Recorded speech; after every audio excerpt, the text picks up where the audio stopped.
انا قلت هلاعبك كوره، يعني هلاعبك كوره. يا كابتن عباقي، الو يا كابتن. هيرد ما تقلقش، بس الحته اللي فيها ما فيهاش شبكه. بس قلت له انت بتلعب ايه؟ ليبرو ايه ده؟ المركز ده مش انتهى؟ ده اخر حد كان عماد النحاس تقريبا. بس هتلعب كوره، هتلعب يا كابتن حصبه. يا كابتن في موهبه بقى. ابني. طب ليه الشتيمه بقى يا كابتن؟ الو هتلعب كوره، يعني هتلعب كوره ما تقلقش. بقول لك إيه يا كابتن ابو العصب، انت عمرك ما سالت نفسك هو انتوا ليه سموك ابو العصب؟ سمونا ابو العصب عشان عصب ايدي كان جامد.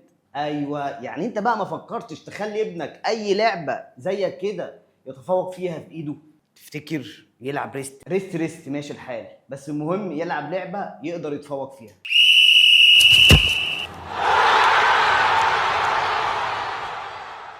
السلام عليكم ورحمه الله وبركاته، اهلا بيكم في حلقه جديده من عاش يا كوتش. مجله الصحه المصريه سنه 2020 نشرت بحث على 200 عجوز. البحث ده خاص بقبضه الايد والحركات المهاريه الدقيقه لقبضه وعصب الايد. وهنا هتقول لي يعني ايه؟ يعني هنعمل منتخب تحت 90 سنه؟ اقول لك اصبر عليا، لان كان في برضه بحث نشرته الدكتوره امال ابراهيم خاص بالاطفال من سن 6 ل 12 سنه في مركز العلاج الطبيعي. بتقول ايه بقى؟ ان النتائج بتاعه عصب الاطفال مبهره جدا، خاصه في عصب الايد، وكل ما العمر بيزيد عصب الايد بيبقى اقوى.